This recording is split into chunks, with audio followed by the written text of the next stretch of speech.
Welcome to Wednesdays with Willa. I am your host, Willa White, and this is my weekly podcast show that airs on Wednesday mornings at 10 a.m. Eastern on my Facebook page, Willa White Medium. Also goes on my YouTube channel, and it's a wonderful opportunity for us to discuss spiritualism, mediumship, healing, faith, family, and more. And this is year 9 of Wednesdays with Willa, so I'm delighted to say there's a treasure trove of past episodes, archive videos.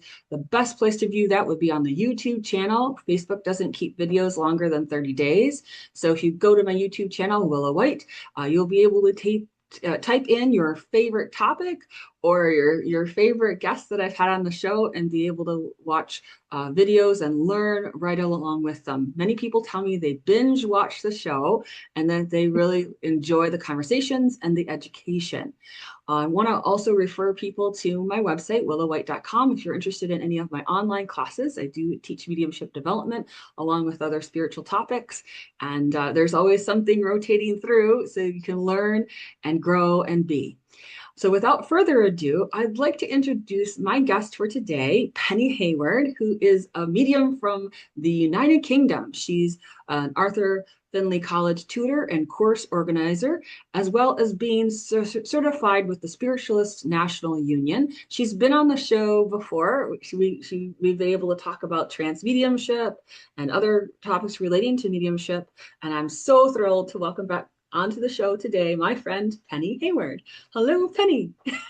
Hello, Willa. It's so nice to be back with you. Thank you for inviting me. Absolutely. We always have a great discussion. And for those of you who are hearing the difference in accent, for Penny, she's originally from Australia, but years ago she moved to the United Kingdom and has definitely been on the path of mediumship ever since. And she's very popular and sought after as a teacher.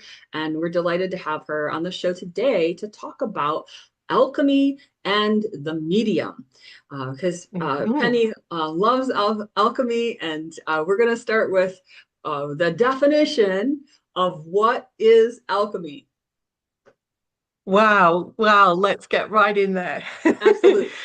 So, of course, we could think of alchemy in terms of scientific terms of transforming different metals into things, and in terms of being a medium and the alchemist process, I think it's really important that we, as the medium, go through a form of alchemy. And I think we do because our life experiences are usually transformative and our spiritual experiences are quite transformative. So there is this process that happens, and I think it should be ongoing as well. And and when we start to work with the spirit world and we start to work with other people in the spirit world, then that's quite possibly a form of alchemy that we could be talking about because there's, like a healing process through grief, and there's the healing through the love and the connection, and it can bring so much peace to other people. So, and of course, we know mediumship is a broad topic. There's all kinds of mediumship, and naturally, healing is a form of mediumship, and evidence should be a form of mediumship and healing.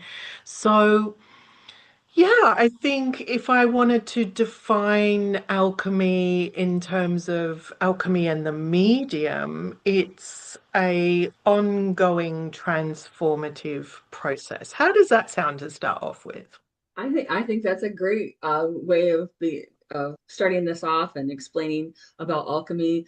I My understanding of alchemy has always been about taking whatever is considered the raw material and then moving it through the breakdown of things, the way we have to incorporate is as mediums, we have to do some of the shadow work. We have to do some of the spiritual unfoldment. We can't do mediumship development effectively unless we pair that with spiritual unfoldment. There's a naturalness Mm, to that.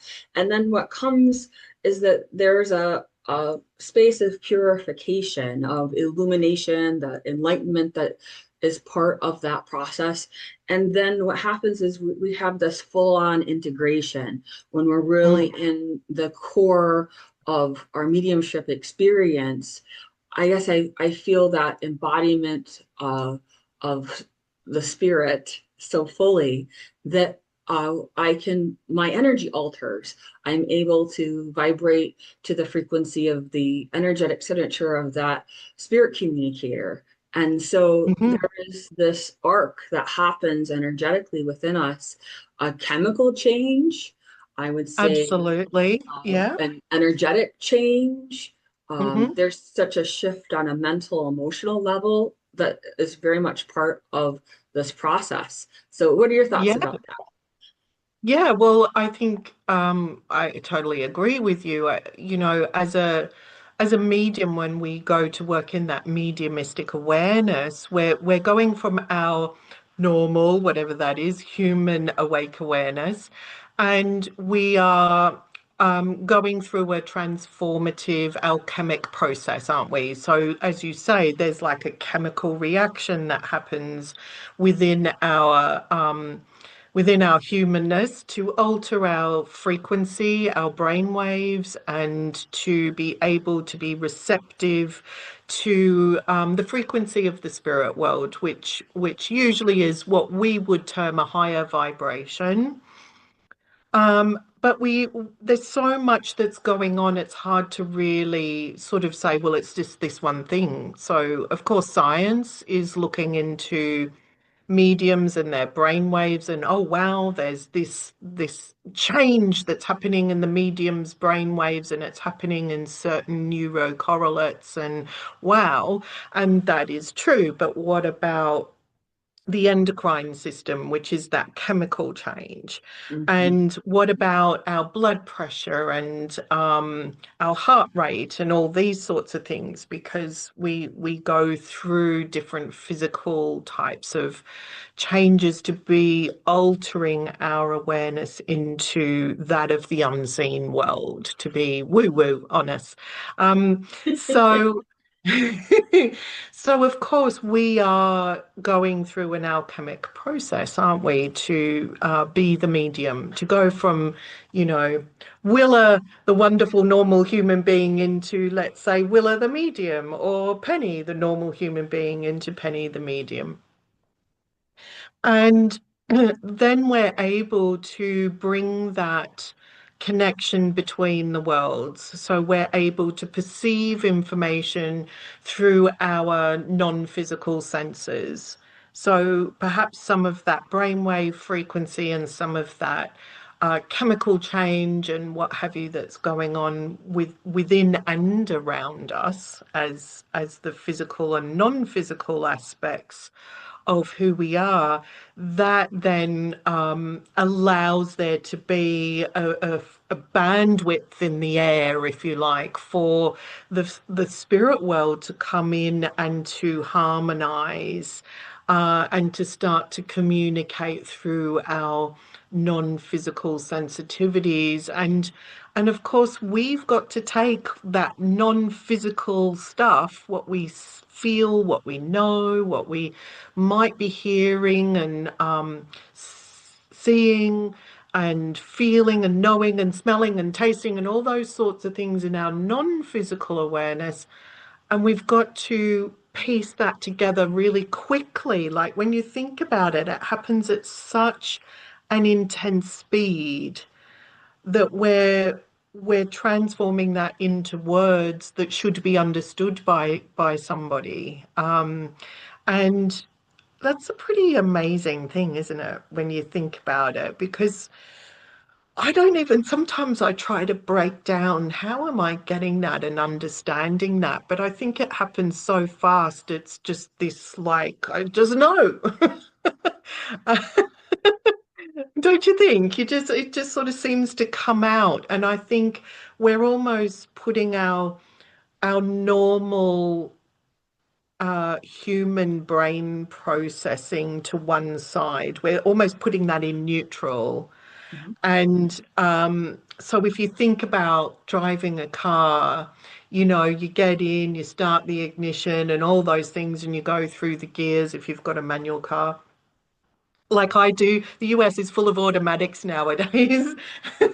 But if you think about a manual car, and it's like you can put the car in neutral and coast along.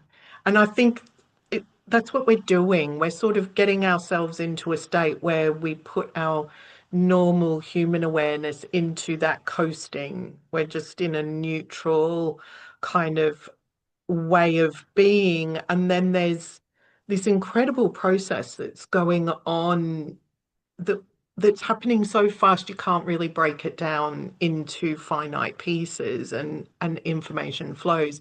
And that's why it's so hard to explain to people how you work or how you're perceiving information, or that you can't just hear them saying, my name is Bob and I lived at this address and this is this and this. You know, we don't hear like with our physical ears.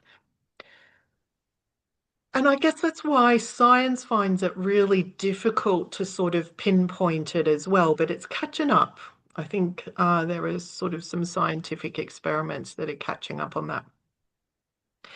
So when you think about us as people and then that mediumistic aspect to us, there has to be this change, there has to be this transformation that happens to be able to be in touch with the unseen world, people's loved ones, or that healing connection as well.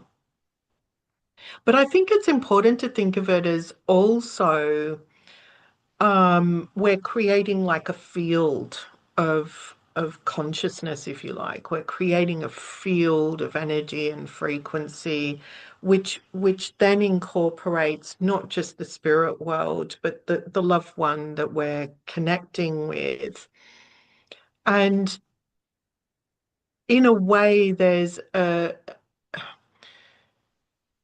I like to think of it as we're part of an alchemic process there as well, because we're bringing healing to the two worlds. You know, those that are in the spirit world, things left unsaid, and apologies or love or whatever it is that needs to be communicated. And then on this side of the world, there's that, I don't know, you must have seen it too, Willa, where you've got a recipient and there's something that comes through from the spirit world, you know, through us as the medium, and you can just about visibly or really literally visibly see the recipient just you know, like there's a change that happens in them where you can see like a weight lifted, the weight of grief or the weight of guilt of some kind, or the relief and peace to know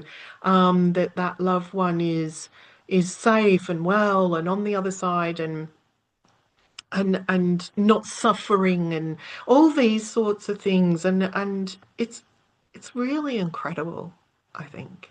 It is. It's very incredible and special. And I think it starts with having the right intention and the right practice initially in mediumship development.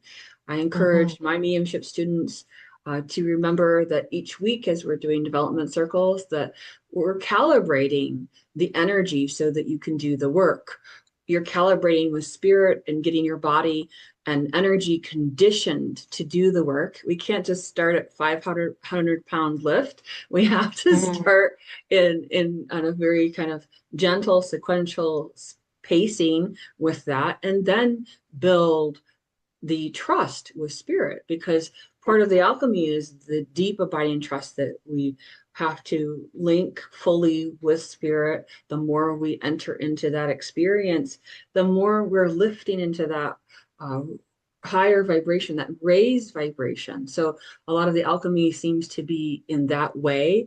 I'm just, Yeah. in terms of what I've observed over the years, there is a chemical change that starts to occur with people who are sensitive. And as they're Mm. wanting to do higher vibrational work, their body may go through an actual chemical shift.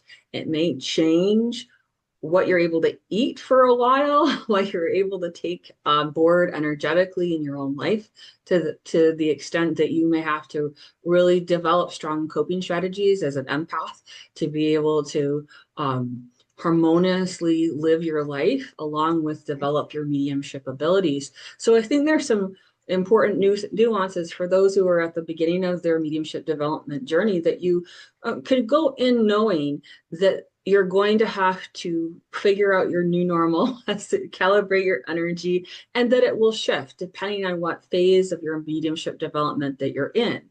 That also shifts as to what clair is dominant at that time too. So as you're working through clairs, maybe you're strongly clairsentient. What do you need to do to be in that purified state, to take on board some of the understandings, those deeper rooted issues that people were dealing with when they were here. And if you've done the work yourself, it's easier for you to go ahead and be that pure channel. So I think that's a very necessary component of the alchemy Yeah. and the Yeah. media.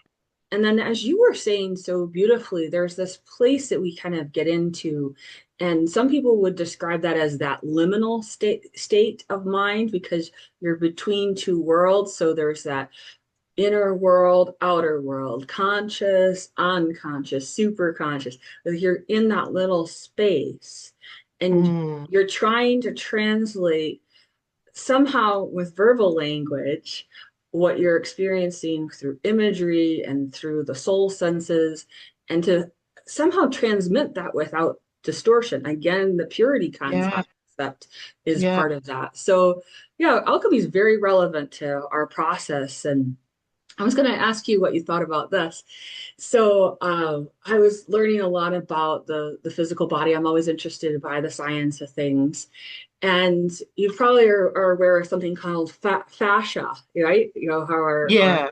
our Hmm. fascia, and how you'll get that prickly thing or the tingles or things Hmm. like that. Well, so much of what we do when we're connecting with a spirit individual, if they not just come into our aura, but if we feel it on a physical skin level Hmm. or even deeper in that overlapping, that spirit, that soul overlayment processing, that there's something going on chemically, Mm. electrically, and Hmm. it's the electrons are working, the water, the fluid in us is all so perfectly made and created to do the work Mm. of spirit contact, to do the work of intuition. What are your thoughts about Hmm. Yeah, I think, well, that's exactly right. What we were talking about at the beginning with the chemical process, the endocrine system, and our brain waves, and altering our awareness is another thing. But there is also that electromagnetic change as well, and another, I'm sure, energetic changes that are going on because mental energy is an energy, and physical is an energy, and so on. And we've got that, I often talk about to students, we've got to sort of attune the different energies of us into a form of alignment that is right for that connection to the spirit world, and what is beyond our physical sensitivity. And of course, it's gonna work better or not as well every time. And that's something we have to get good with as well, because, when you're talking about energy, there are going to be things that harmonize really well. Like, think about music. When you've got like an orchestra that's in perfect harmony, it's beautiful and it's wonderful. So when the energies of you, the medium, are just right, and the energies of the spirit world are just right, and the energies of the recipient, and the room and the space you're in, when everything's in that harmony, it's amazing and wonderful. And you wish it was like that every single time. But there are going to be times when part of the orchestra is out of tune or out of time, mistimed or something like that. And so it's working, it just doesn't harmonize quite as well. And I think that's a really important and nice way to think It's about an it. excellent point you're making because many clients and many beginning students, they don't understand that. They expect some sort Mm, of perfection right off the bat. But the thing to keep in mind is that mediumship readings are experimental sessions, every single one mm, of them. You don't know what's going to happen. It's spontaneously, organically occurring in that moment. And there are so many factors, as you laid out so beautifully, that have to be in alignment for this mm. to work effectively and for the dynamics to be there for impressive evidential mediumship. Yeah, and I think it's right what you say about, the water within us. And I don't know about you, but I drink 10 times as much water before, during, and after mediumship. And water's always been connected to spiritual things, like the oracles used to go to water lakes in caves and sleep the night to get the answers of the unseen world. And water is a conductor of energy, just like copper is a conductor of energy. And there's got to be something to that as well. So that's absolutely right, that we should be paying attention to what is right for our bodies. And there are theories. There's even some evidence that veganism improves psychic abilities and things like that. Now, I like cheese too much to give that up, I'm afraid. So it's not going to happen. But I am pescatarian because my body tells me it doesn't want to digest meat. And if other people diets include that, that's what's right for them. I'm not judging anyone. But I think, I don't know about you, but some of the old spiritualist books did talk about you must be vegan or you must be vegetarian, or you can't eat red meat 3 days before you do trance. And the room temperature must be exactly 21 degrees Celsius. And I've read some um of those things, but it's interesting. I've noticed that protein works best for me. And right. everything, like, so everybody's different. And I think we have to make room for that. I've noticed that Mm, it's really about having a good balance of electrolytes and having the right kind of minerals. I feel as mediums, we go through minerals more readily than, mm, let's say, the standard human person that's not having yeah. to do this kind of heavy duty energetic work. And so, some of the components of what a person might choose to eat, you have to Mm, remember that you're going to be probably using those things up. It yeah. is a common known understanding now in science that if you use up your sodium, it taps into your magnesium and your potassium and your store. If you don't have the right storage of those three things, you can be Hmm. really off. So, I mean, we have to have this balancing act within us because you don't Mm. want to be fading or go into some sort of faint. We have to be strong. The more we're at 100%, the more we can do powerful work, the more we can help more people.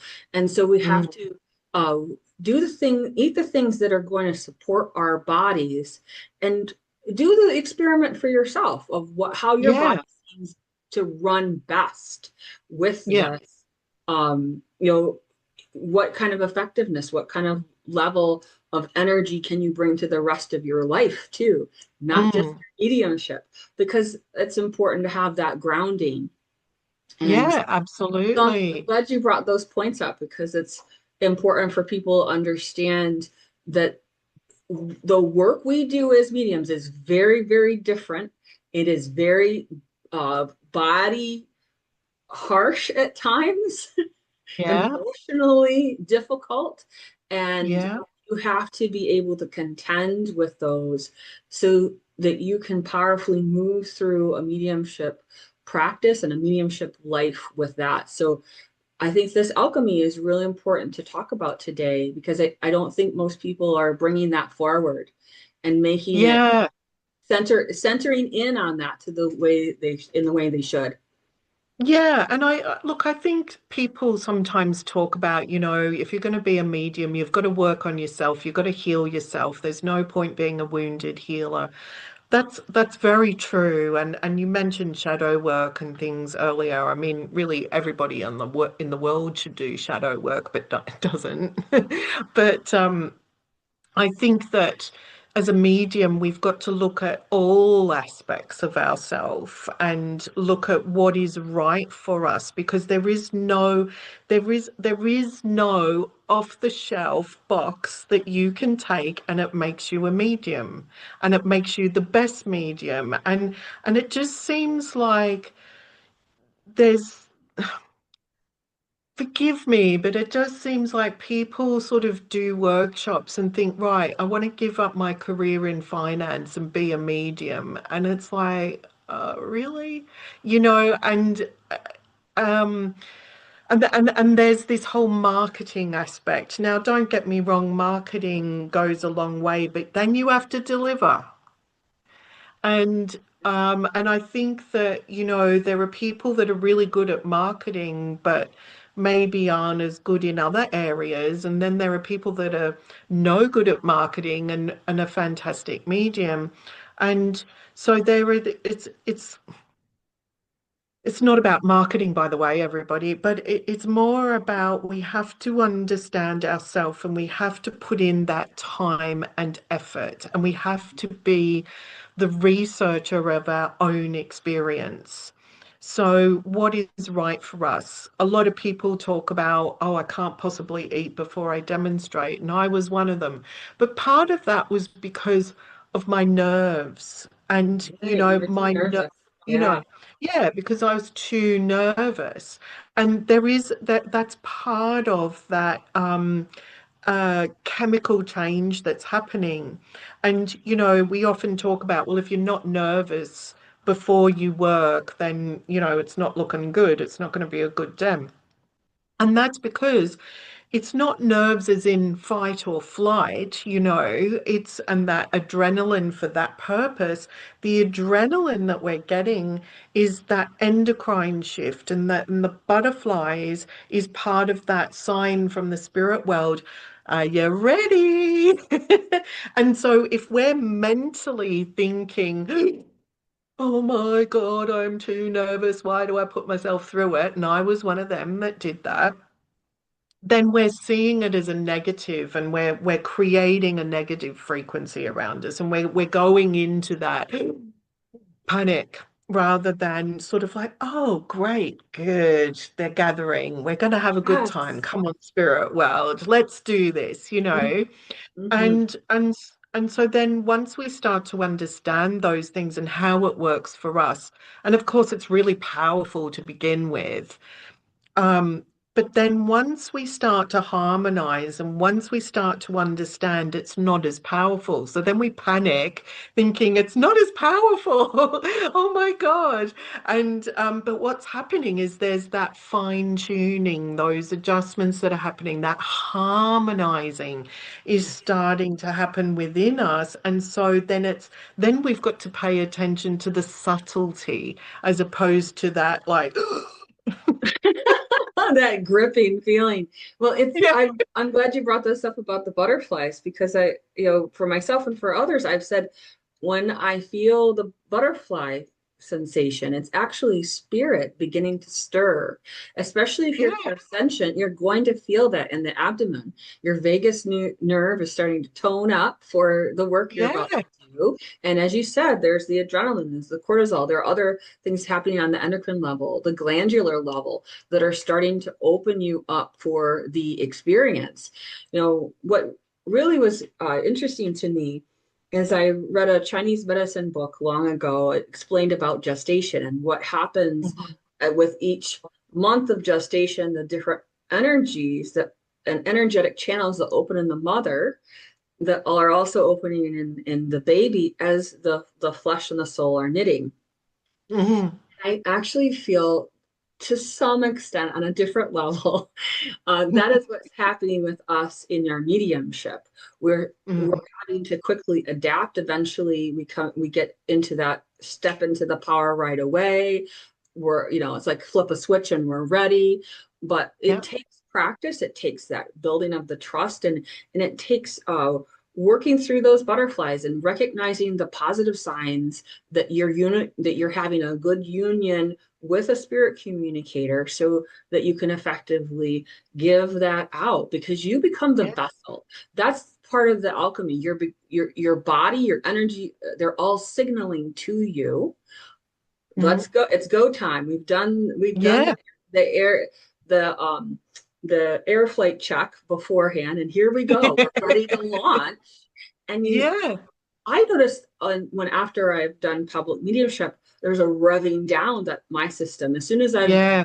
delivered messages, I kind of want to just get out of there because I can feel all this in me, Mm, and I can feel I have to kind of shake off. I can feel almost sparks on me, right? mm, And in the yeah, aftermath, I can feel sparks because I've just gotten kind of supercharged up by the experience mm, of mediumship, and that is what is normal for me in my yeah, process.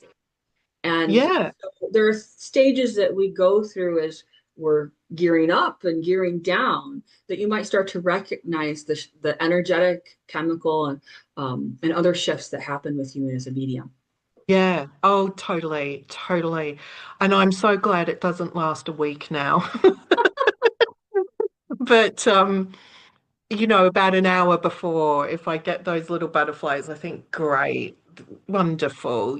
So I now have a light meal before I demonstrate and things like that because, yes, there's a certain amount of energy that goes towards digesting, whatever you've eaten. So I don't have a heavy meal, but I have something, so I'm not going to be lightheaded and what Yeah, you have need you. to have the right fuel so that you can run. Exactly. Yeah.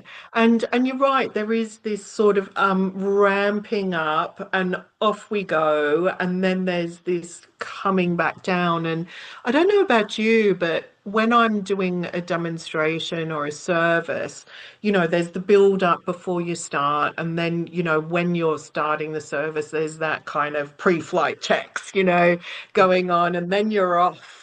And but then sort of towards the end of the service, I can tell the last contact or two, my energy's starting to come down already. Yes. You can feel it coming down. And then, you're sort of like what people don't understand is you're kind of like all your energy is still like woo like that Mhm. around you, and people might be coming up to say things, which is lovely, and I Yeah. don't want people not to, but sometimes I almost feel myself needing physical space, because there's just so much energy within and around you afterwards, and then you've sort of got this like coming back to earth, like oh, Right. those sort of a feeling. Yeah, and you have to then re kind of do there's a rebuffering process that Yeah, you've got happens to. is how I would Yeah, describe that. And I wanted to your point you were making earlier about that nervousness and that it does have a reason, but then also I feel that a lot of that is so that we stay ethical, we stay true to what we're doing. And I actually do tell my students that unless you're every 18 months kind of questioning what you're doing in your process, then you're not really evaluating and up leveling yourself in that mm, sense. Like we always, I think we have to, I don't want to call it nervousness. It's like a just that like, am I doing my best? Let me try to do my best and let me try to be in that yeah, space. You know, I'm trying like a yeah. And I things don't want to get change. into an arrogance, right? We don't want to get into No. arrogance. We want to keep that trust, and we need to Mm, it's a little bit of I a reassessment of what is my best. Does that make sense to you? yeah, yeah, and it's having like a growing edge, isn't it? It's sort of Yes. like, you know, I think as soon as I noticed a long time ago when I was going through my own development, there would be these like periods of climbing uphill and then plateauing, Mhm. and then almost like a complacency, and then like there'd be a new sort of going up and plateau. And I think there's that sort of that you have to have that time to absorb and incorporate what you've been learning, what you've been taking on, put it into practice, and then that sort of plateau and complacency, sure enough there'll come something and it shakes you up, and that's that back to the growing edge. You've got to like do more, to implement more, understand more. And I think that's where, by the sounds of what you've been saying about your process, and I know in my own process, I was always questioning, like, well, what is going on inside me? What's going on around me? What does this mean? And little glimpses from the spirit world. And um, you know, uh, I talk to my students about, if you've got nerves, go first, because it means everything's in alignment for you to do a good job. If you're sat there with your nerves making the other person go first, by the time you go, you've wound yourself right up, and you're not in the power and energy of in a good way of those nerves and things. And I think that was something that I learned quite powerfully, because I used to be almost crippled by my nerves. Mm. And I can remember the spirit world telling me one time, as I was gripping the banister of the platform just before I went on, like going, they told me to breathe, and to breathe down into my solar plexus, and to imagine that when I breathed out, the butterflies were flying out. Yeah. And I tried that, and you know what? It was like as if it took that nervousness and made it something positive and brought it out around me. And I learned something new. I learned something different about the energy, and that by sort of strangling it and making it a negative was actually me getting in the way of the process of what the spirit world was ready to do. And I think that's all part of that transformative alchemic process of observing yourself. How are you helping, and how are you hindering the process? Hmm. How are you um, getting in the way? And when sort of further down the line, I noticed that my logical mind was getting in the way of information, and I started to recognize the feeling of that. And I started to so it's this observation. Yeah. Part of the alchemy, part of the transformation is observation and honesty. You've got to be really honest with yourself about, oh, actually, I got in the way there, and not tear yourself up, like, oh, I should have, would have done better, and we all do it. But, is to go, okay, I see what happened there. Let me do better next time. Let me make sure I keep myself out the way, because it's not about me. When Right. we're the medium, it's not about us, and that's that human self being put on neutral over to the side. You just be on neutral and coast along while all this is going on. And then you got to take care of yourself afterwards. There is that replenishment that you were touching on. There is that you know replacement of energy, whether it be physical, whether it be mental, whether it be emotional, whether it be, part of your own soul power. We've got to replenish, though, what has happened chemically, electromagnetically, physically, emotionally. We've got to nurture, you know. we've got to nurture, not sort of like assassinate ourselves, which, is a fine balance. Absolutely. And I love that expansiveness with the butterfly, that symbology. It makes Mm, complete sense because when our energy is in a contracted form, it can feel like we have plastic wrap all around us and we can't breathe. It's almost a suffocating experience. But when you allow your energy to expand, when I teach my students what it's like to be really in that expansive spirit light, that home base, and that when you take a breath, it's you're allowing that energy to go outward. That expansiveness assists you in your mediumship process because mm, you are then saying, I am an open, clear channel. You're welcome to interact with me. And when a person is in a joyful, centered place, they have a much more effective spirit communication than if they're in a fearful, nervous, angry state. The chaotic mm, state doesn't make for effective mediumship. And we see that all the time with clients, right, who are in different mm, stages of grief and how that can affect their ability to feel contact with their own spirit loved ones. So it is mm, for the medium as well. And so mm, I think it's beautiful to envision those butterflies all going out, and then you can feel your energy, all those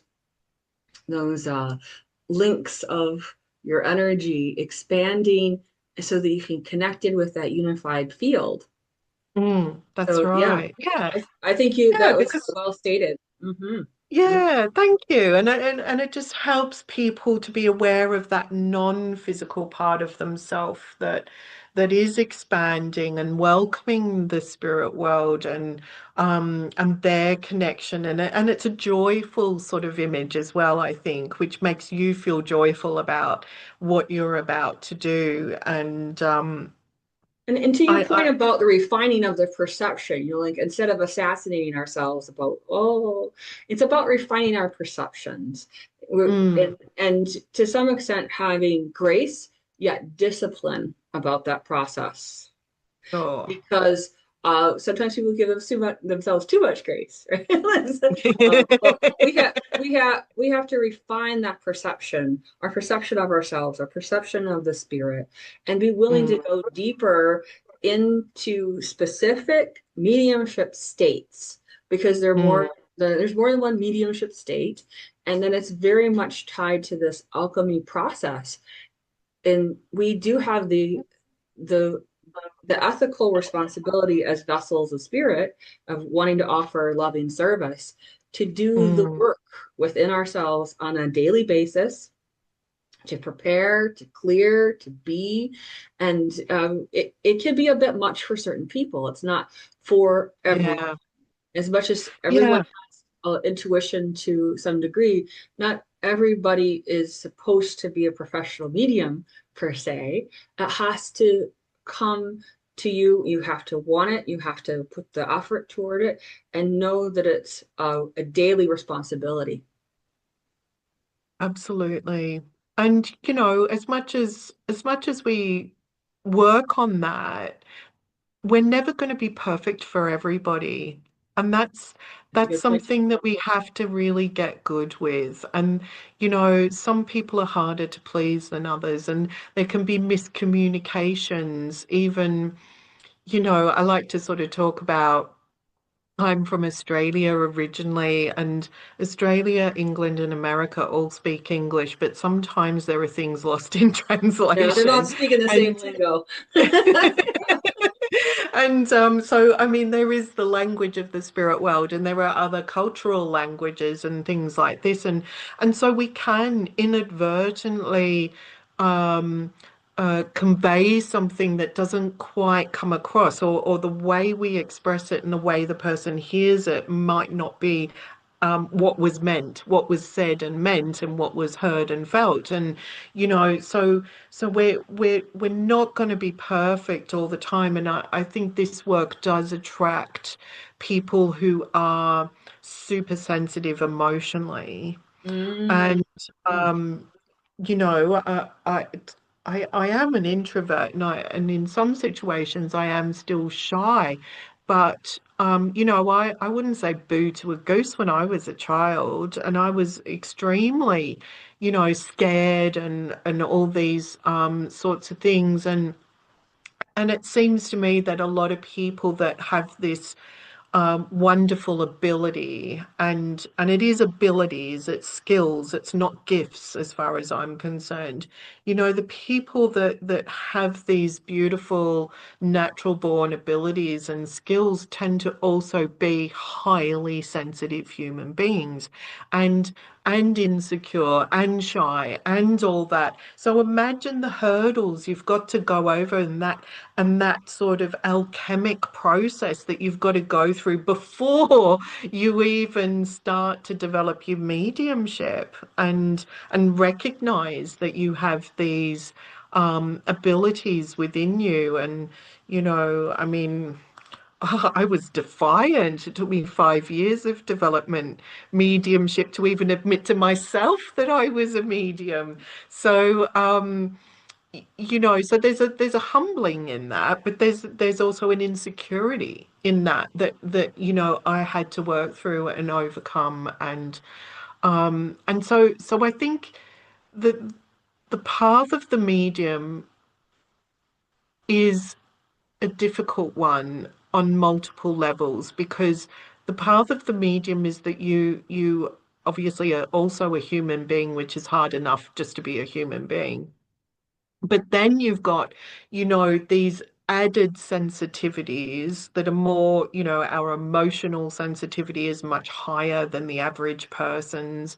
We've got our insecurities and things that come along with that. A lot of mediums have been through difficulties, real difficulties and struggles in their formative years and earlier in their lifetime. That is something that we've got to overcome, that wounded healer. We've got to overcome that and do our self-healing. And then we've got to find, oh, guess what? You've got these abilities, and decide whether you're going to learn about it or not, and how much effort you're going to put into it, and all the things that we've talked about, and all the things we haven't talked about in this session. And it is a roller coaster ride. We're going to have moments of improving. We're going to have moments of difficulty. We're going to have moments of expansion and incredible experiences. But it's as though those incredible experiences are stepping stones to get through all the difficulties that are surrounding those. And then there's life to deal with. You know, we've got to deal with life as well. You gotta chop Um, wood, carry water.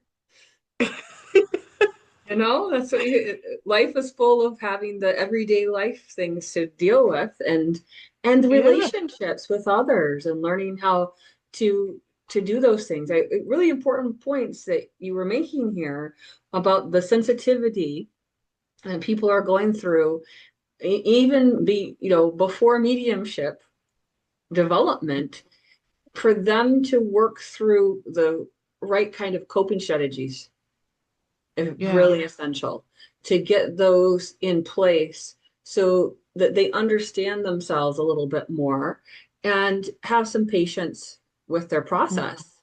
And mm, I do highly suggest for people who are empaths to start to make buffers of time in your schedule, if possible, where you're not around other people, that you're not in their around their thought forms, that you can just be. Maybe it's you go take a walk in nature. It's not a bad thing to be slightly antisocial occasionally, just to regroup and get to know yourself in that deep level. yeah. Get a baseline of what's you, because then when you're Yeah. interacting with other people, be they in spirit or alive, then you'll have a sense of, oh, that's not me, that's them. I can Yeah. accept that that is their energy that they're bringing to this conversation, to this Hmm. equation. I don't have to take it on as mine. It's just a notification. It's there for me Hmm. to have greater compassion for them as I'm interacting with them in this particular moment. And that will Yeah. help you to stabilize your chemistry, your emotional chemistry, your energetic chemistry, and your body chemistry. Those things Hmm. need to be stabilized, and you need to practice those things and look at how you are allowing yourself to go off kilter sometimes by having an aggressive emotional response to what's going on. You may have to Mm. tell certain people around you that it's not them. You just need a little step back at points. There's nothing wrong with Yeah, that. So, yeah, absolutely. It's having healthy boundaries, for your own well-being. yes, And yes. and and to under absolutely I think I'm still understanding myself because there's layers, isn't there, to all of us, and there's like we talk about layers to healing. We think we've healed something within us, and then there's a maturing, and then there's something happens and it scratches at the next layer of what we thought we'd healed. And I think that's also part of the alchemy. That's also part of that ongoing transformation. I, I, I realize I'm still trying to understand who I am, um, and that started from when I was 3 years old, as far back as I can remember. Who am I and what am I doing here? And we were talking before we were recording, and I was saying to you, I've started this master's degree, and it's in consciousness, spirituality, and transpersonal psychology. So there is this continuation of discovery that an inquiry that I'm on, which is getting me, the transpersonal side is getting me to look at myself. Who am I? The shadows, the archetypes that are within oneself. And I'm really enjoying it because it's allowing me to develop another aspect of myself that isn't medium Penny Hayward, and it's an expansion of knowledge and understanding for me. I'm doing it for me first.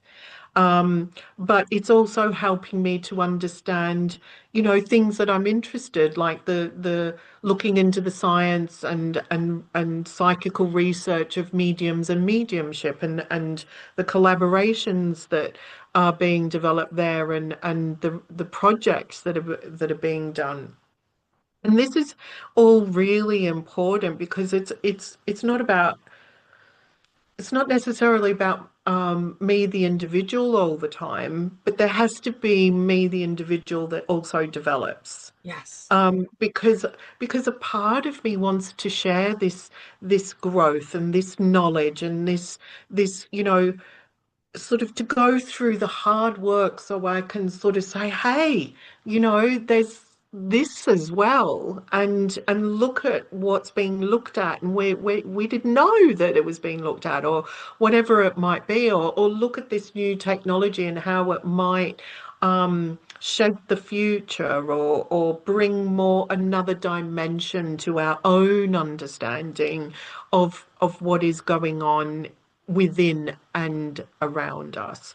So, part of this, the alchemy of the medium is to be on an ongoing journey. True. True. And in whatever way that is right for you, and to always ask, is that right for me? There's lots of teachers out there. And lots of teachers that teach wonderful things. Lots of teachers teach things I don't really know about, so I can't really comment on. And there were some things that I think, okay, well, with the way it's been explained to me, I wouldn't say I'd agree with that, but that's okay. And but it's about this, it's about each individual asking themselves, how does that sit with me? Does that make sense to me and my understanding at this point on my journey? Because I know on my own journey, there were things that I were just whoop over my head. So I just sort of I felt like I was putting it on a metaphysical shelf, metaphoric shelf that just was like, okay, let me park that. Hmm. And and then along the journey, and things start to absorb and sink in, it comes about again, and you're like, oh, that's what that is. Okay, how does that feel to me? How do I know? What do you know? And there are things that I'm still on the fence about. There are things I'm still skeptical about. I think it's healthy to have a little bit of skepticism within you about things, because that's the growing edge. Yes. That's the inquiry, that's the contemplation, that's part of the exploration and the journey that you should be on. Totally. And no, we're not all going to take the same path, because we're not meant to. And I think if we're turning to teachers and we're saying, well, so and so said this, or this teacher said this, what do you think? Well, what do you think? It's almost like we should be saying back to them, well, what do you think? Because I can give you my opinion, but it doesn't mean that my opinion is right for you right now, or that our sort of theories are in alignment. I think it's good to have conversations and to share thoughts and ideas. And part of this master's degree that I'm on, you know, I mean, my mind has been expanded about consciousness. There was me thinking I had a grasp of it, being a medium, but Sure. but there are like 255 theories of consciousness out there. And, there are all these people theorizing what consciousness is, and people trying to explore. And then there's this sort of, you know, um, The battleground of, post, yeah, yeah, the opposing forces of materialist scientists against post-materialist the scientists debate who are rages on. yeah, and but I think if we sort of go, okay, well, none of us know, so let's maybe see where there's a common thread, or let's look at different aspects of different theories and see whether there's a connection. Because what I'm thinking is, well, what if there was a connection in every one of those theories that made a whole?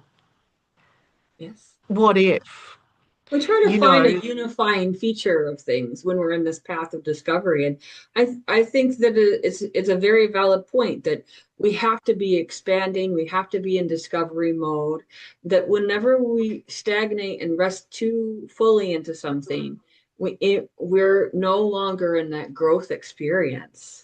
And Mm. yes, I do feel there's a wisdom place that people can get to because they become then the maintainers of a certain level or standard. I think there's Mm. something to be said for that. But it is a spiritual progression, being eternal and infinite, there's always something more to learn and grow and Oh be. yeah. And I know we have to wrap things up in a few minutes. Are there any last things that you'd like to share with folks today about alchemy and medium? And we've covered so many things, but are there any last Mm. either thoughts or tips that you'd like to share with people as they're refining this understanding for themselves? Yeah, I think really almost as a recap, it would be to be the researcher of your own experience, and to be the researcher of who are you, and what is it about you that has is the driver of this journey, or that is taking you on this journey of discovery. And is it about being a medium, or is it about just uncovering these skills within you that can be woven into your life but not necessarily be your life? And I think this is something that is important on the journey. I mean, I was a little bit stubborn. I was like, I'm not doing any of that, and then did everything I said I wasn't going to do. And so listen to the signs that are coming from the spirit world as to whether this is the journey for you. And maybe, if you think about like a river, and water on a river, the water's always moving and it's seeking where it needs to be, and it finds its natural route, and it goes over rocks and it goes around rocks and it goes under branches, and it maybe splashes and sometimes it flows fast and sometimes it trickles, and all these things. And that's what the mediumistic journey is, and that's what life's journey is, and that's the interconnectedness, and be on a journey of discovery, because you don't know where that river's going to lead, whether it leads into another stream, into another river, into the ocean, and back out again. Wherever it's meant to take you is where it's meant to take you, and not to try to, you know, direct how it should be. Let it flow as it's meant to be. I think that's a great summary of things. And I love the imagery of the water. I think that's going to really connect with our viewers today, our listeners. And you just brought such a wonderful wealth of information to our conversation today about alchemy and the medium. So thank you so much, Penny, for being on the show today and being who you are. And let's see, how can people find you? It's Penny Hayward for your website, Dot Penny. co, Mhm. yeah, pennyhayward.co.uk. Perfect. That way they can find you. And I think it's wonderful that, as mediums, we have the opportunity to go through this process, to Mm, look at it in the right light so that we can um, be in healthy mode as we make these shifts, as we grow, as we move like and flow like water through the different phases of our journey in our life. And it's been just such a delicious conversation. Thank you so much, Penny. And thank you everyone for tuning in today. Please let us know you like this show, and you can like and share and subscribe so I can keep bringing you more wonderful shows, wonderful guests like Penny. All right, thank you everyone. Bye-bye.